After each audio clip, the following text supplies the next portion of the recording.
Bangladesh bank তাদের latest যে IT standard বা গাইডলাইন বলে, বাংলাদেশ ব্যাংকের গাইডলাইন একটা আছে। তারা হচ্ছে গিয়ে 2015 সালে একবার ডেভেলপ করেছিল। আর এবছর তারা গত বছর মাঝামাঝি তারা হচ্ছে গিয়ে সেকেন্ড, মানে 2023 সালে একটা পাবলিশ করে। সেখানে তারা আহ, বিভিন্ন স্ট্যান্ডার্ড নিয়ে এবং প্রসেস গুলাকে স্ট্যান্ডার্ডাইজ করার জন্য তারা হচ্ছে গিয়ে কিছু গাইডলাইন বলে দেয়।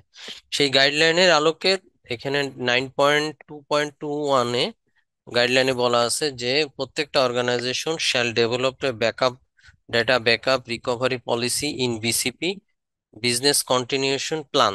এটাতে একটা প্ল্যান বা পলিসি থাকতে হবে প্রত্যেক অর্গানাইজেশনের জন্য। হ্যাঁ, স্ট্যান্ডার্ড অর্গানাইজেশন, কারণ আমরা আইটি তে কাজ করি, আমরা সবসময় একটা স্ট্যান্ডার্ড মেনটেন করে কাজ করব। আহ, এই স্ট্যান্ডার্ডটা যেন আপনার পরবর্তীতে যারা আসবে তারাও বুঝবে যে না, you you have a better knowledge, international standard knowledge, যে আমরা একটা পলিসি ডেভেলপ করব, পলিসি অনুযায়ী আমরা কাজ করব। পলিসিটা আসলে আহ, কোনো অর্গানাইজেশনের অ্যাপ্রুভ করে হচ্ছে কোম্পানির এমডি এন্ড সিও তো থাকেই, ওনারা রিভিউ করে, কিন্তু অ্যাকচুয়ালি অ্যাপ্রুভ করা হচ্ছে বোর্ড, মানে অর্গানাইজেশন বা কোম্পানির যারা বোর্ড মেম্বার থাকে তারা স্ট্যান্ড পলিসিটাকে বলে যায় যে তুমি সকাল 9টা থেকে 5টা, সকাল 9টায় ইন করবা, 5টায় বেরোবা, দুপুর বেলায় এত টাইম লাঞ্চ থাকে, it's the part of policy. So প্রত্যেকটা কাজেরই তার একটা পলিসি থাকে, অর্গানাইজেশন বা কোম্পানি ওয়াইজ একটা পলিসি থাকে। সেই পলিসি মেনটেন করেই অর্গানাইজেশন চলে। একজন লোক চলে যাবে, সেকেন্ড আরেকজন আসবে, সেও ওই পলিসি তাকে বেস লাইন ধরে কাজ করতে হবে। সো আপনারা এরকম একটা পলিসি ডেভেলপ করবেন কোম্পানির জন্য, যে এবং এটা অ্যাপ্রুভ করে নিবেন ম্যানেজমেন্টের, যে আমি এই প্রসেসে এই অর্গানাইজেশন কাজগুলো করব। তো সেক্ষেত্রে ওই যে বিসিপি পলিসিটা থাকতে হবে, সেখানে শিডিউল ব্যাকআপের ডকুমেন্টেশন, ব্যাকআপ স্ট্র্যাটেজির ডকুমেন্টেশন রাখবেন, involving making both in line offline backup, online backup এবং অফলাইন ব্যাকআপের কথা সেখানে থাকবে। ট্রান্সফার ব্যাকআপ এ secure offsite storage, data backup যখন আপনি নিবেন তখন অনলাইনও নিতে পারেন, অফলাইনও অফ অনলাইন নিতে হবে আপনাকে, মাথায় রাখতে হবে অনলাইনও নিব আমি, অফলাইনও নিব, এবং সিকিউর একটা প্লেসে রাখবো। এটাকে অবশ্য ইংলিশে বলে 3-to-1 ডেটা রুলস। হ্যাঁ, সেটা নিয়ে আমরা পরে ডিসকাশন করব আবার। আমি বাংলাদেশ ব্যাংকের গাইডলাইনটা একটু আপনাদেরকে বোঝাই দিই। সেটা হচ্ছে আর একটা ডিটেল ব্যাকআপ শিডিউল গুলা, যে এই কোম্পানির ডেটা শিডিউলটা আমি রাত 12টায় করতে পারি, রাত 3টায় করব, এই কোম্পানির জন্য কোনটা করব সেটা ম্যানেজমেন্ট থেকে অ্যাপ্রুভ থাকবে। যে ব্যাকআপ শিডিউলটা ম্যানেজমেন্ট অ্যাপ্রুভ করে দিবে যে হ্যাঁ, প্রত্যেকদিন রাত 12টার সময় ব্যাকআপ পড়বে, বা রাত 10টার সময়, যদি অফিস বন্ধ হয়ে যায় 5টার সময়, তাহলে আমরা রাত 8টার সময়ও ব্যাকআপ শিডিউলটা করতে পারি। এটা বেসড অন, মানে এক একটা অর্গানাইজেশন বা এক একটা কোম্পানির ক্ষেত্রে ব্যাকআপ পলিসি বিভিন্ন রকম হতে পারে, বেসড অন দেয়ার ক্যাপাসিটি, তাদের অফিস টাইমিং, তাদের ক্রিটিক্যালিটি। এটার একটা ডকুমেন্ট বানায় ফেলবেন। ডকুমেন্ট বানাতে যদি কোনো হেল্প, মানে সহযোগিতা লাগে আমাকে বলেন, আমি হেল্প করতে পারবো। আহ, সাধারণত পলিসি গুলা একটু এক্সপিরিয়েন্স পিপল ছাড়া পলিসি লেখা মানে হয় না, কারণ একটা experience rules people should write a policy, standard policy. Policy লেখার সময় অনেকগুলো স্ট্যান্ডার্ড মাথায় রেখে লিখতে হয়। এবং কোম্পানির ব্যাকআপটা কিভাবে হবে, ফুল হবে, পার্শিয়াল হবে, ইনক্রিমেন্টাল হবে, ডিফারেন্সিয়াল হবে, রিয়েল টাইম মনিটরিং হবে কিনা, সবগুলা ওই ডকুমেন্টের মধ্যে লেখা থাকবে। The frequency of backup taken for information must be determined in line with the classification of the information। মানে আমার কোন ডিপার্টমেন্টের ডেটা আমি কিভাবে রাখবো, কোথায় রাখবো, ফ্রিকোয়েন্সিটা কেমন হবে, ডেটা ব্যাকআপের ফ্রিকোয়েন্সিটা যে ডে ওয়াইজ, দিনে একবার না দিনে মাল্টিপল টাইমস, সেটা আপনার একটা সুন্দর পলিসির মধ্যে লেখা থাকবে, যেটা আপনি অ্যাপ্রুভ করায় নিবেন ম্যানেজমেন্ট থেকে। ম্যানেজমেন্ট বলতে এমডিসিও, অথবা যদি কোম্পানির চেয়ারম্যান থাকে, চেয়ারম্যান থেকে সাধারণত করায় নিতে হয়। কারণ ব্যাকআপের ব্যাকআপটা কিন্তু খুবই গুরুত্বপূর্ণ জিনিস। এটার সাথে আপনি একা জড়িত না এখানে। ফাইন্যান্স হেড, ফাইন্যান্স কন্ট্রোলার থেকে শুরু করে অ্যাডমিন, জিএসএস, অপারেশন ডিপার্টমেন্ট, আপনার কোম্পানির ডেটাটার ওনার তো আসলে কোম্পানির মালিকরা। মালিক বলতে হচ্ছে কোম্পানির যারা চেয়ারম্যান থাকেন বা বোর্ড মেম্বার থাকেন, তারাই হচ্ছে কি আসলে মালিক। তো মালিকের অনুমতি ছাড়া আপনি কোনো রকম কোনো ডকুমেন্টেশন করলে পরবর্তীতে তারা আপনাকে ধরবে যে এটা করেছো, তুমি যে এটা করেছো, এটা কে তোমাকে করতে বলছে, কিভাবে এভাবে কেন করতে বলছো। তো এই জিনিসটা আপনি ডকুমেন্ট করে আপনার সিনিয়র ম্যানেজমেন্টের মাধ্যমে আপনি এটাকে পাশ করিয়ে নেবেন। এই প্ল্যানটাকে বিজনেস অ্যাপ্লিকেশন, কোন কোন অ্যাপ্লিকেশনের রিটেনশন পিরিয়ড কতটুকু হবে, দেখা গেল আপনার খুব ক্রিটিক্যাল অ্যাকাউন্টস এর ডেটা আপনার হয়তো 12 মাসই রাখতে হতে পারে। আবার অ্যাডমিনের কোনো ডেটা আপনার হয়তো 15 দিন পর পর মুছে রিটেনশন রাখলেই হবে, 15 দিন পর পর ডাটা মুছে গেলে কোনো সমস্যা নাই। তো এই জিনিসগুলো একটা ডকুমেন্টেশন করে লিখবেন। এটা এটা হচ্ছে গিয়ে আপনার বাংলাদেশ ব্যাংকের গাইডলাইনের 9.2.2 করে এভাবে বলা আছে। এটা আসলে ওরা যে যেটা বাংলাদেশ ব্যাংক গাইডলাইন করে ওটা আসলে আইএসওর উপর, আইএসও বা আরো কোভিড যারা ইন্টারন্যাশনাল স্ট্যান্ডার্ড সেগুলো মেনটেন করেই আসলে তারা এই জিনিসগুলো লেখে। ওদের নিজস্ব কোনো কথা না, এগুলো হচ্ছে ইন্টারন্যাশনাল স্ট্যান্ডার্ড অনুযায়ী ফলো করে তারা এই গাইডলাইনটা করে। সো এটার সাথে আমি যখন এরপরে আইএসওটা আপনাদেরকে দেখাবো, দেখবেন যে সিমিলার কথাবার্তায় তারাও বলছে। So ultimately both are the same goal, মানে তাদের গোল একটাই যে তুমি ডাটা ব্যাকআপ একটা কোম্পানির জন্য ভাইটাল। এই কোম্পানি ধরেন পাবলিক লিমিটেড কোম্পানি করা হয়, জেনারেল পাবলিক শেয়ার হোল্ডার, মার্কেটের শেয়ার হোল্ডাররা থাকে, যে ওই শেয়ার হোল্ডাররাও মালিক, যারা হয়তো 15 টাকা বা 20 টাকা দিয়ে একটা শেয়ার কিনতেছে বা 200 টাকা দিয়ে একটা শেয়ার কিনতেছে, সেও কিন্তু ওই কোম্পানির একটা শেয়ারের মালিক। সো এরকম কারোর যদি 5,000 শেয়ার থাকে, সে 5,000%-এর মালিক।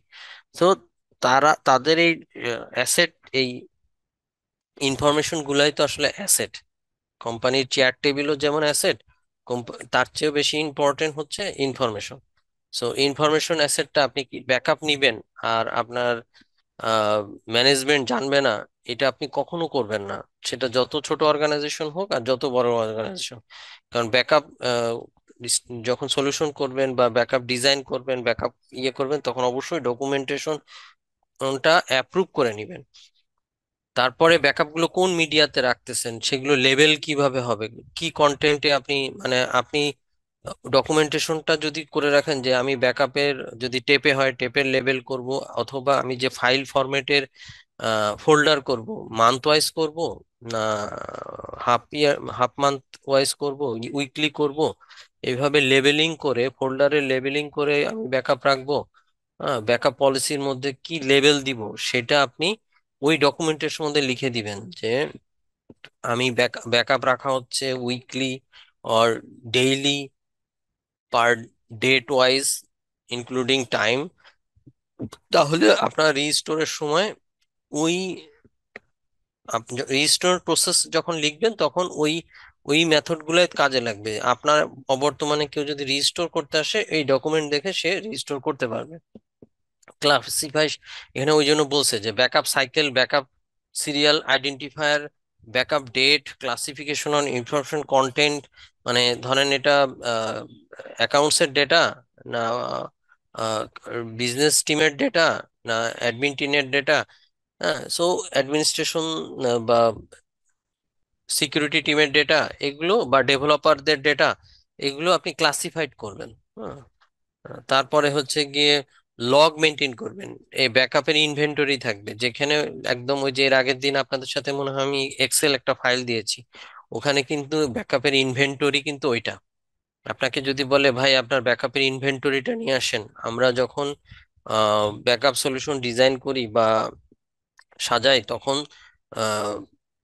মানে যখন কোনো কোম্পানির সাথে কথা বলি, ধরেন ভীম হোক, মাইক্রোসফট হোক, অথবা ডেলের আভামার হোক, আহ, বা অ্যাক্রোনিস হোক, আমরা তখন এই ব্যাকআপ ইনভেন্টরিটা লাগে, যেই এক্সেল শিটটা আমি এর আগের দিন আপনাদের সাথে শেয়ার করেছি। That's called backup inventory. ওখানে লেখা থাকে যে আমি কোন অ্যাপ্লিকেশনের ডেটা, সফটওয়্যার ডেভেলপারদের ডেটা, না ওই লগ শিটটা আপনার মেনটেন করতে হবে, এবং প্রত্যেক বছর এটা আপডেট করবেন। দেখা গেল কোনো একটা অ্যাপ্লিকেশন নতুন কোম্পানিতে আসছে, ওই কোম্পানির ওই অ্যাপ্লিকেশনের নামটা ওখানে লিখবেন, ওখানে কোন ওএস এর ভার্সন কত, অপারেটিং সিস্টেমের। আসলে আপনারা হয়তো মনে করবেন যে আমি মানে ডকুমেন্টেশন কেন এত প্রসেস। আসলে আপনাদের যে কোনো একটা কাজের শুরুতে এমন ভাবে আমি কোর্সটা করাচ্ছি যাতে আপনাদের কনসেপ্ট আগে ক্লিয়ার হোক। কনসেপ্ট ক্লিয়ারের পরে আপনি মাউসে রাইট মানে ক্লিক ক্লিক করে আপনি ব্যাকআপ নিয়ে নিবেন। সেটা আপনার খুব বেশি, যদি কনসেপ্ট ক্লিয়ার থাকে আপনার বেশি সময় লাগবে না। দ্যাটস ওয়াই আমি ডকুমেন্টেশন, স্ট্যান্ডার্ড প্রসিডিউর এগুলোর দিকে বেশি ফোকাস করে এরপরে আমরা যাব ব্যাকআপ সফটওয়্যারের ইউআই এর দিকে। তো এখানে বিভিন্ন ভ্যারিয়াস টাইপস অফ আপনারা আছেন, কেউ হয়তো খুব এক্সপার্টিস আছেন, হয়তো কেউ একদম নতুন, তাদেরও জানা দরকার। সো ওভারঅল সবার কথা মাথায় রেখে আমি আসলে এই কন্টেন্ট গুলা রেডি করেছি। এর মধ্যে কারোর যদি মানে কোনো সাজেশন থাকে যে হ্যাঁ কন্টেন্টের এই জিনিসগুলা বাদ দিলেও হয়, আমি তখন কনসিডার করব। বাট আমি যেটা মনে করি যে একটা কাজ করার সময় আপনাদের স্ট্যান্ডার্ড প্রসিডিউর গুলো সবারই জানা থাকা উচিত। হ্যাঁ, তাহলে আপনার কাজের ক্ষেত্রকে সুবিধা হবে। আপনি যখন ম্যানেজমেন্টের সাথে কথা বলতে বসবেন তখন আপনার নলেজ ডেপথটা ভেরি ইম্পর্টেন্ট। হ্যাঁ, তখন ম্যানেজমেন্ট বলবে যে কে আপনারা বলছে এইভাবে ব্যাকআপ নিতে, তখন আপনি বলবেন, রেফারেন্স দিতে পারবেন যে yes there is has a ISO standard. এখন আমরা এবার আসি আইএসও স্ট্যান্ডার্ডে। এটা তো বাংলাদেশ ব্যাংকের গাইডলাইন। এখানে আমরা লাস্টে যেটা বলছিলাম যে অফ সাইড অন সাইডের কথা, এনক্রিপশন করব কি করব না, হ্যাঁ, তারপরে হচ্ছে গিয়ে ব্যাকআপ পিরিয়ডিক টেস্টিং আমরা করতেছি, বা আমাদের অবশ্যই পিরিয়ডিক টেস্টিং করতে হবে। ব্যাকআপ ব্যাকআপ নিলেই হবে না, আমাদের প্রত্যেক মাসে হোক বা প্রতি সপ্তাহে হোক আমার ডাটা ইম্পর্টেন্সি অনুযায়ী চেক করে দেখতে হবে যে ভিতরের ডাটাগুলো আসলে ঠিক হচ্ছে কিনা। তো এবং ওই যে মিডিয়ার মধ্যে আমরা ব্যাকআপ নিচ্ছি সেটারও অ্যাসেস করে দেখতে হবে যে আহ, সেই হার্ড ড্রাইভটা ঠিক আছে কিনা, হার্ড ড্রাইভের হেলথ ঠিক আছে কিনা। হ্যাঁ, রিসেন্টলি আমি গত পরশুদিনও আমাদের কোম্পানিতে একটা ইম্পর্টেন্ট একটা ল্যাপটপের তার হার্ড ড্রাইভ দেখলাম ক্রাশ করছে। তো এখন সে সে অর্গানাইজেশন আমাদের আইটিতে এসে বলতেছে যে ভাই আমার এখানে তো খুব ইম্পর্টেন্ট ডেটা ছিল, আমার এই ডেটা লাগবেই। তো এখন এই যে একটা সিঙ্গেল ডিস্কের মধ্যে ডাটা রাখা আছে, এখন যাদের ক্লাউড বেস সলিউশন আছে তারা তো ক্লাউডের রেখে দিতে পারে। আবার মানে সিঙ্গেল ল্যাপটপ, ইভেন আমার এই যে ল্যাপটপ দিয়ে আমি প্রেজেন্টেশন দিচ্ছি, এই ল্যাপটপও সিঙ্গেল ডিস্ক। আমার যদি এটা কোথাও মানে ক্লাউড বা আমার যদি সেকেন্ডারি কোনো ব্যাকআপ না রাখি, এই ল্যাপটপ নষ্ট হয়ে গেলে আমার এই ডেটাগুলো সব নষ্ট হয়ে যাবে। যাই হোক, এবার আমরা আসি আমাদের নেক্সট স্লাইড, সেটা হচ্ছে আইওসোর। এই স্লাইড গুলো ওই সেম কথাগুলো বলছে। আমি এটা দেখা যাচ্ছে কিনা, আপনারা কি আইওসোর পার্টটা কি দেখতে পাচ্ছেন কিনা? দাঁড়ান। আচ্ছা, আইওসোর পার্টটাতে আইওসোর হচ্ছে গিয়ে একটা ইন্টারন্যাশনাল স্ট্যান্ডার্ড, আপনারা জানেন। অনেক কিছুর মধ্যে আপনারা আইএসও লোগো দেখতে পারবেন, বা ইভেন বসুন্ধরা টিস্যুতেও গায়ে দেখা যায় যে আইএসও স্ট্যান্ডার্ড কোম্পানি লেখা থাকে। আইএসও স্ট্যান্ডার্ড মানে হচ্ছে গিয়ে এই প্রোডাক্টটা তৈরি করার শুরু থেকে শেষ পর্যন্ত ইন্টারন্যাশনাল স্ট্যান্ডার্ড ফলো করা হয়েছে। আইএসও হচ্ছে গিয়ে একটা international standard organisation, non profitable organisation, এবং এরা হচ্ছে স্ট্যান্ডার্ড সেট করে। নন প্রফিটেবল কেন? এরা হচ্ছে পৃথিবীব্যাপী গবেষণা করে, তাহলে গবেষণা করে টাকা কই পায়? আসলে টাকা পায় হচ্ছে গিয়ে বিভিন্ন কোম্পানি তাদেরকে স্পন্সর করে গবেষণা করার জন্য, যে তুমি একটা স্ট্যান্ডার্ড সেট করে দাও যে সারা পৃথিবীতে যেন মানুষ একটা স্ট্যান্ডার্ড ফলো করা হয়েছে শুরু থেকে শেষ পর্যন্ত। সো এই জন্য আইএসও স্ট্যান্ডার্ড, আপনি যদি বাংলাদেশে কাজ করেন বা আমেরিকাতেও যে কাজ করেন, আপনি যদি স্ট্যান্ডার্ড ফলো করেন, তখন বলতে পারবেন যে আমি এই আইএসও স্ট্যান্ডার্ড ফলো করে এই কাজটা করেছি। তখন তারা বুঝবে যে হ্যাঁ, আইএসও স্ট্যান্ডার্ডের যেই যেই পয়েন্টগুলো, চেকলিস্ট গুলো আছে, সেগুলো এই প্রোডাকশন তৈরি বা এই সলিউশনের সময় মেনটেন করা হয়েছে। So they rely on that. আপনি আপনার মতো করেছেন, নট নেসেসারি। আপনি আপনার জ্ঞান দিয়ে করেছেন, আপনি বলতে পারবেন না যে না, আমি আমার ক্ষুদ্র জ্ঞান দিয়ে আমি এটা করেছি, এবার আপনি যা পারেন করেন। তো এই কথাগুলো তখন আসলে বেল নাই। হ্যাঁ, আমরা যখন নেটওয়ার্কিংও করি, তখন আমরা ক্লিম্পিং টুলস দিয়ে যখন তারগুলা লাগাই, তখনও আমরা একটা স্ট্যান্ডার্ড মেনটেন করি, যে orange white orange, green white blue. So এই এই যে কালার কোডিং গুলা, এই কালার গুলো ইন্টারন্যাশনাল স্ট্যান্ডার্ড অনুযায়ী করা হয়।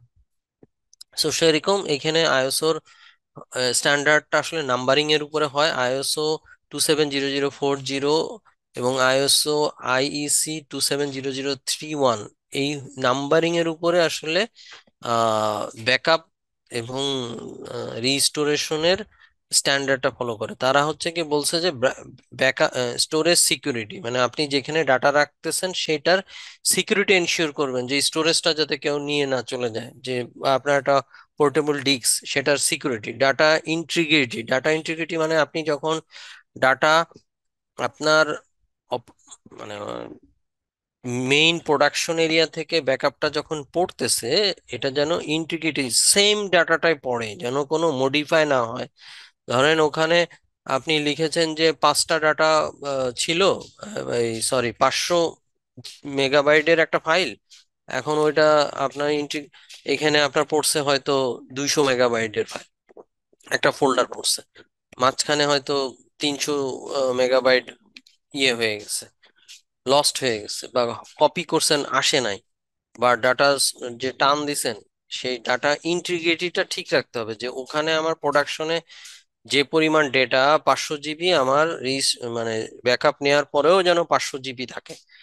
তারপরে ডেটা কনসিস্টেন্সি, মানে ডাটার কনসিস্টেন্সি যেন থাকে একদম। ইন্টিগ্রিটি মানে ডাটার ভিতরে কোনো চেঞ্জ হবে না, কনসিস্টেন্সি মানে সেম ডাটাটাই যেন থাকে।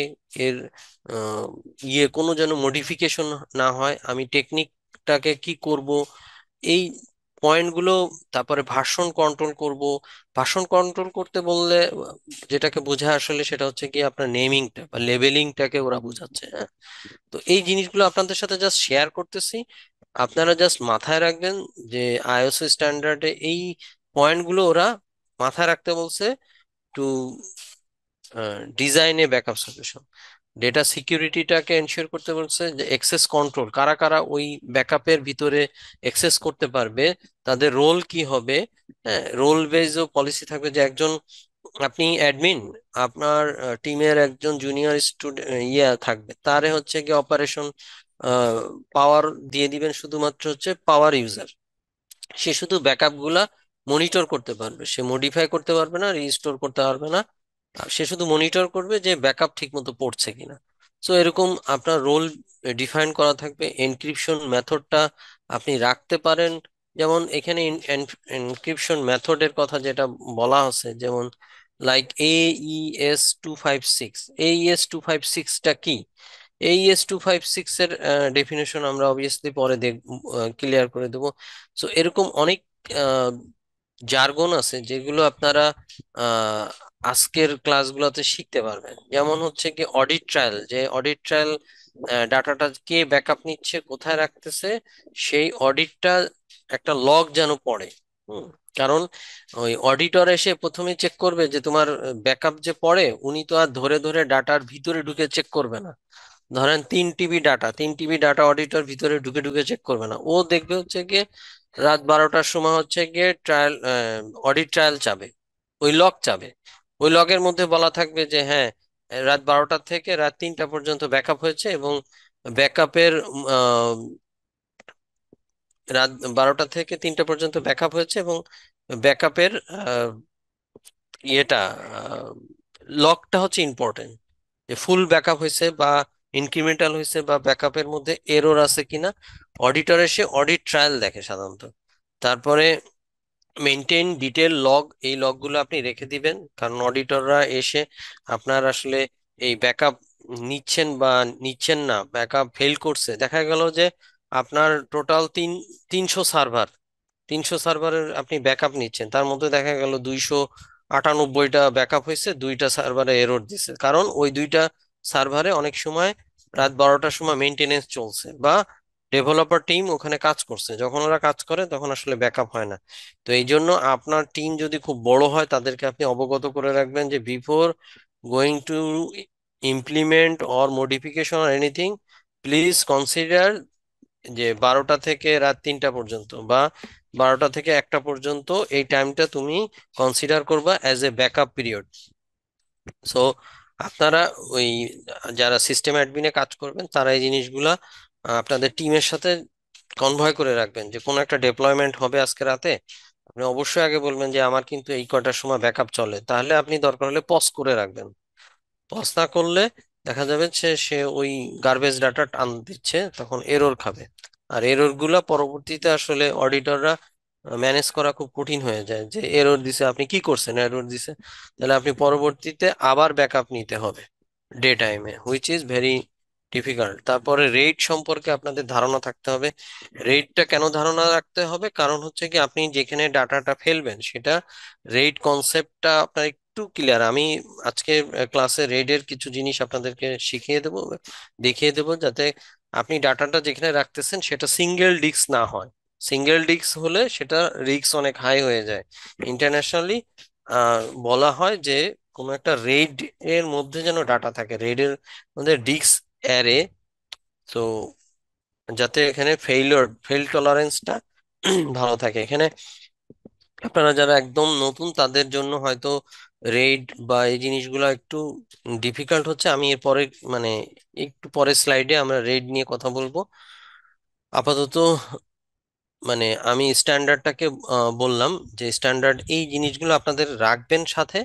আপনারা হচ্ছে backup scheduling, backup consistency, criticality কেমন হবে, এবং ব্যাকআপটা যেন অটোমেশন হয়, রিস্টোর টেস্টিং, ড্রিল করবেন, ভ্যালিডেশন করবেন। সো এই জিনিসগুলা আপনারা আইএসও স্ট্যান্ডার্ড অনুযায়ী মেনটেন করবেন। আইএসওর স্ট্যান্ডার্ডের আরেকটা জিনিস বলা আছে যে 27003 বলা আছে যে বিজনেস কন্টিনিউটি, হ্যাঁ, মানে বিজনেস কন্টিনিউটি, বিসিপি কে বিজনেস কন্টিনিউটি প্ল্যান বলা হয়। তো ওই প্ল্যানটাকে বিসিপি বলে। তো ওই প্রত্যেকটা কোম্পানির ক্রিটিক্যাল সিচুয়েশনে কোনো ডিজাস্টার হলে কি করতে হবে, ওইটাই আপনার ওই প্ল্যানের মধ্যে লেখা থাকবে। সো আইওসি স্ট্যান্ডার্ডে বলা আছে যে ওই বিসিপিটা আপনার অর্গানাইজেশনের জন্য একটা পলিসি থাকতে হবে, যেখানে আরটিও আরপিও বলা থাকবে। এখন আরটিও আরপিও কি, সেই জিনিসগুলো একটু পরে আমরা জানবো।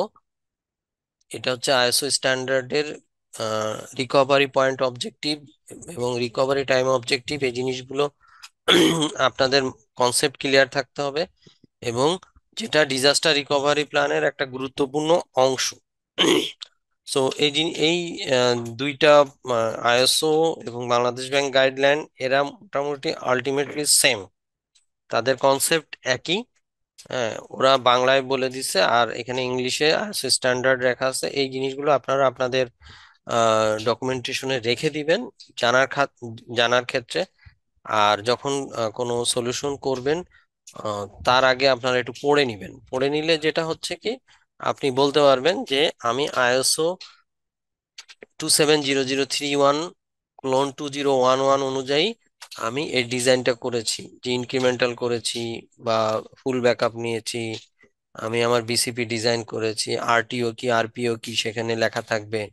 সো আরটিও আরপিও যদি আপনার কনসেপ্ট ক্লিয়ার না থাকে, তখন আপনি আসলে মুখে বলবে, ওরা বলবে যে আসলে আপনার আরটিও কত, আপনি as a head of IT বা as a backup incharge, data backup incharge, বা আপনি হচ্ছে ডেটা সিকিউরিটিও হচ্ছে গিয়ে বিসিপির আন্ডারে, কিন্তু বিজনেস কন্টিনিউশনের একটা পার্ট কিন্তু ডাটা সিকিউরিটি, যে রিকভারিটাও কিন্তু ডাটা সিকিউরিটির একটা পার্ট।